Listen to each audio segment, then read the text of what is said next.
Hey guys, my name is Andy. Welcome to Rally Online.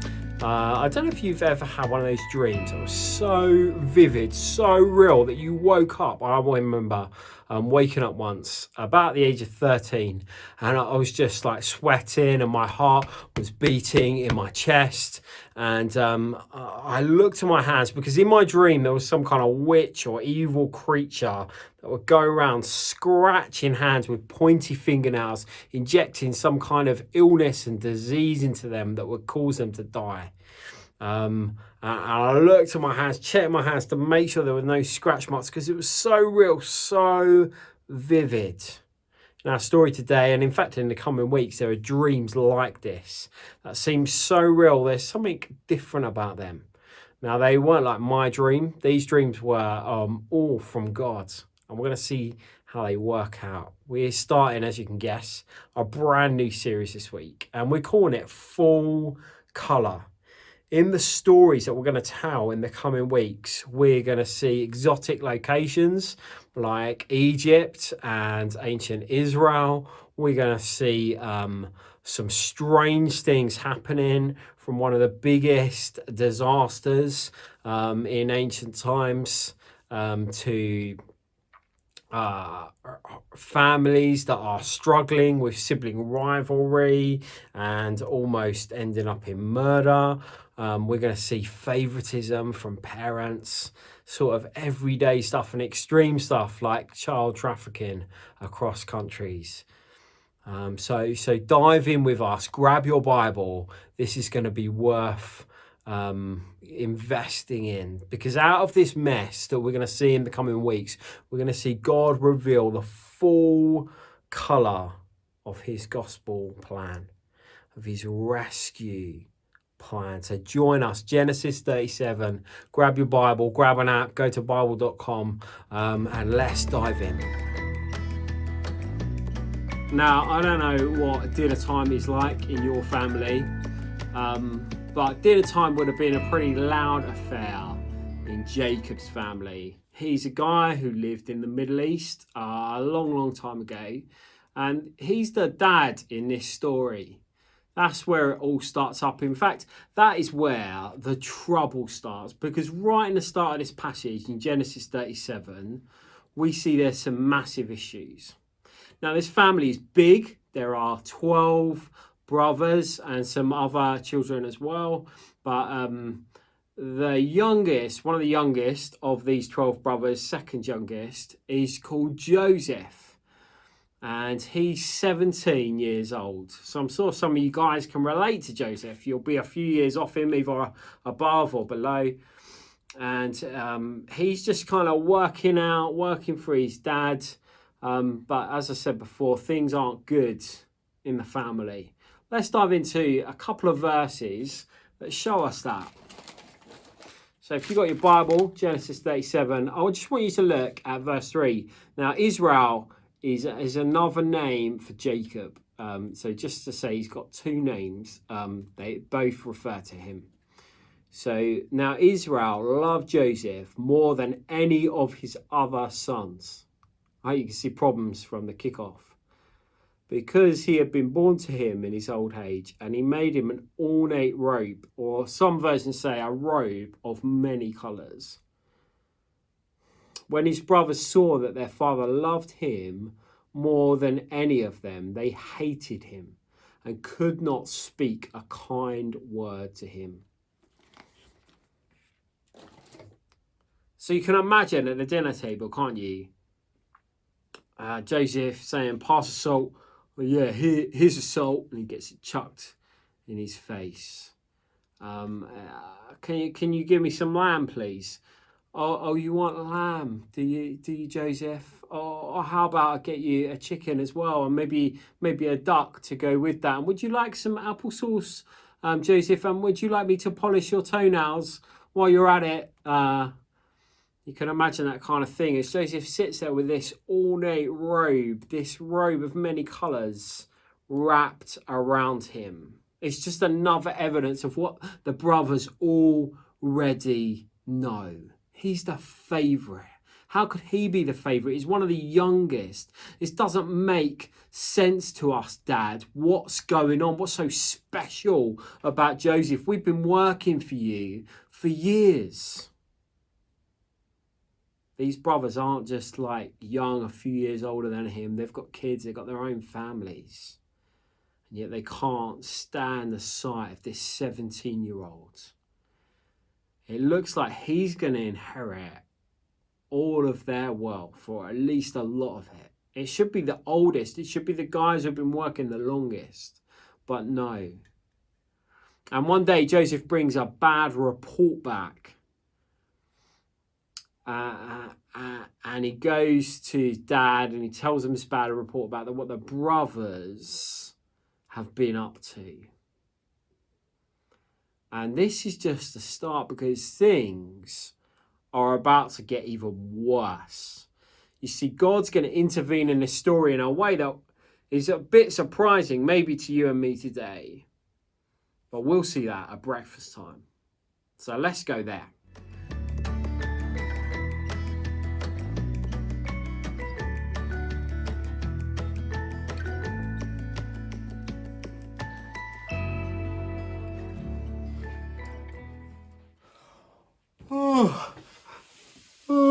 Morning, gents. Morning.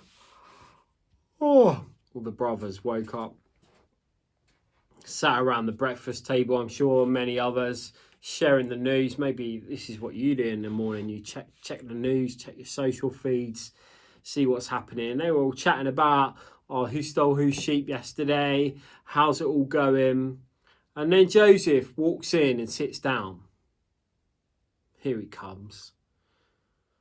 The favourite. What's he done? What's made him so special? They mutter words under their breath. They can't stand the sight of him, even, in fact, especially before they're about to go and work again for their dad. They know they're really working for him. Build up his fortune. That's what we're doing, really. Comes and sits down. Now, you can imagine into that scene, Joseph brings these dreams. And you might say that's a bit strange. I think it is a bit strange. And I think today we find out that it's just weird. If someone came to us as church leaders or youth leaders even and said, I had a dream, and I think there's a big meaning to it, we'd be like, whoa, maybe you ate something, funny, some spicy food last night or something. But before the Bible, God did used to speak very vividly to people in dreams. There was different ways that God used. In fact, I still believe that God talks in many different ways. But let's dive in to see these dreams and how it went down at that breakfast table that day. Look at your Bible, verse 6 to 8. Let's have a look. Joseph had a dream, and when he told it to his brothers, they hated him all the more. He said to them, "Listen to the dream I had. We were binding sheaves of grain out in the field, when suddenly my sheaf rose and stood upright, while your sheaves gathered around mine and bowed down to it." His brothers said to him, "Do you intend to reign over us? Will you actually rule us?" And they hated him all the more because of his dream and what he had said. You see, right here, God interrupts the mess going on in his family with a big picture of the future. There's something that I only spotted this week, in fact, for the first time, is that here comes this 17-year-old to the table, and he's had these really vivid visions from God. Yet there's no one there to interpret them properly. These jealous brothers just see things through the filter of their pride and jealousy. Do you intend to rule over us? They see that actually they can only see these dreams as another sign of this favourite child. What they miss in these dreams is there's something big going on. There's a big message that God is sending them. But they're not ready to listen. They're not ready to hear just yet. And if you think breakfast was bad, well, just wait. A few days later, things go from bad to terrifying.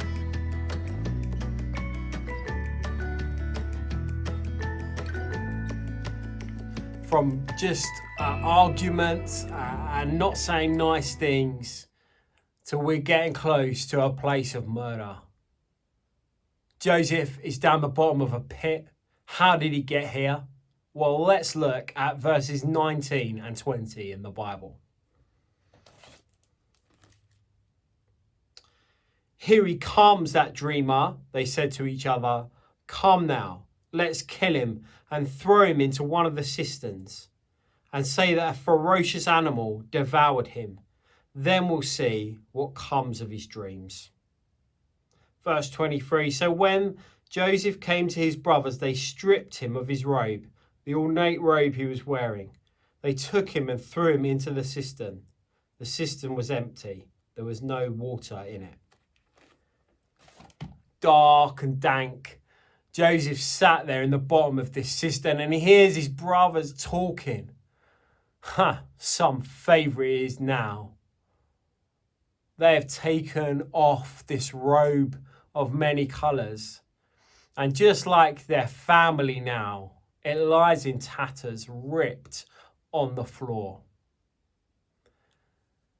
And here is the mess that has ended from that one thing. Did you remember that right at the start of this story?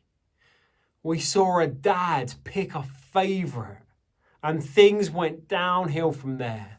But actually, if we look back in Genesis, this is just a repetition of a mess. You see, Jacob was a favourite of his mum and his brother was a favourite of his dad. Family after family had messed up. And here was the latest one. And we see actually what's about to happen is that Judah pipes up and said, let's don't kill him. Let us sell him as a slave.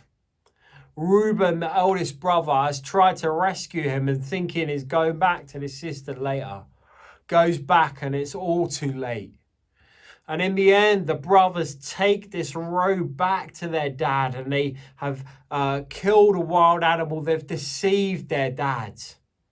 But the irony is that if you look back in Genesis, their dad is a deceiver. He used animals to deceive his dad.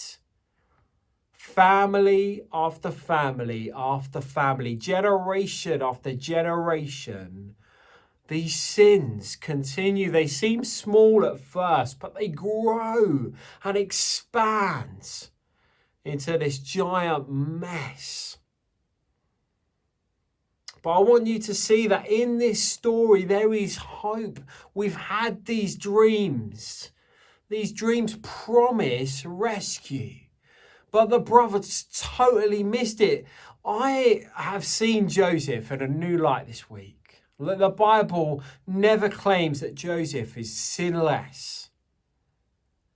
But he comes to this table in the morning at breakfast. He's had these vivid dreams. He knows they mean something different. They mean something important. And nobody's there. Nobody's praying with him. Nobody's sitting alongside him. Nobody's trying to help him to understand.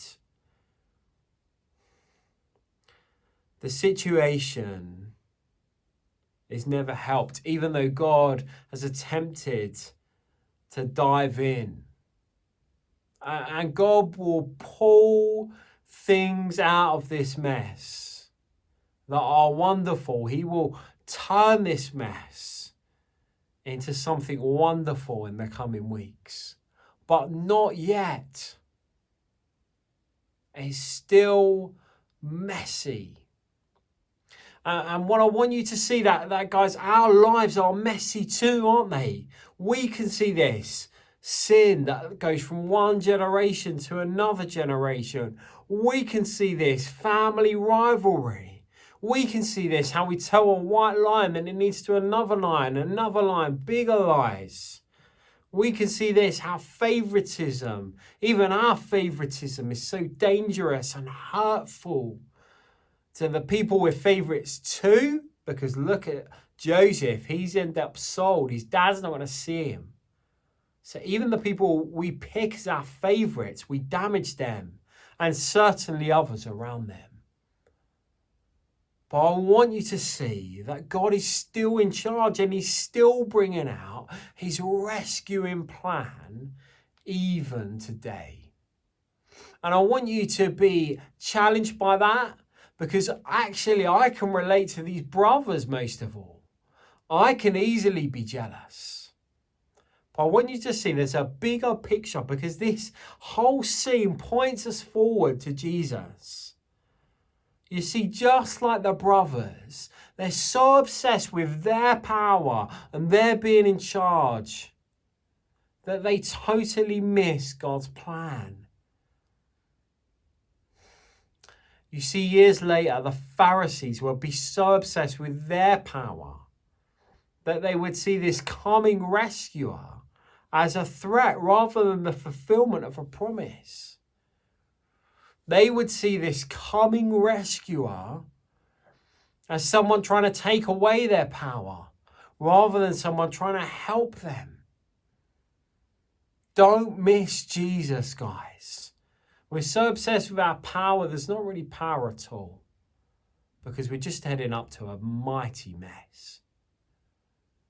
And we're so missing God's plan of rescue that we fail to trust our lives, trust our power into his hands. Hi guys, so you can see that I'm here in my garden. I've just come home after filming some youth stuff at church, and look at what they've done on the floor. That's right, they've spilled the paint from this massive pot. I don't know if you can see it there in the background. And basically it's all over the floor, and it's like proper hard wearing fence paint.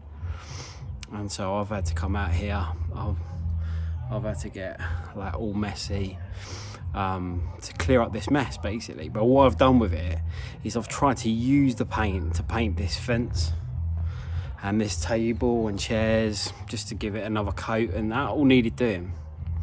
But I guess the big point I want to just say is, look, however messy your life gets, like the life of Joseph and his brothers and his family, it was a total mess. I just want to encourage you today and say, look, however messy your life is, it is not beyond God. God did a much better, million times better of what I've tried to do here. There's still a mess on the floor. I'm covered in paint. But I've used this mess to do something good. And that is what God is all about. He takes our mess and he turns it into something good. Jesus came down. He got messy. He got involved with humanity to bring about goodness. You got to trust him. Trust him with your life. He can sort out whatever mess you're in. Guys, let's pray. Father, thank you for the life of Joseph. Thank you for it teaches us about how you deal with the mess in our lives and how you bring about good things. Lord, help us to trust you with our mess, with our stuff. Amen.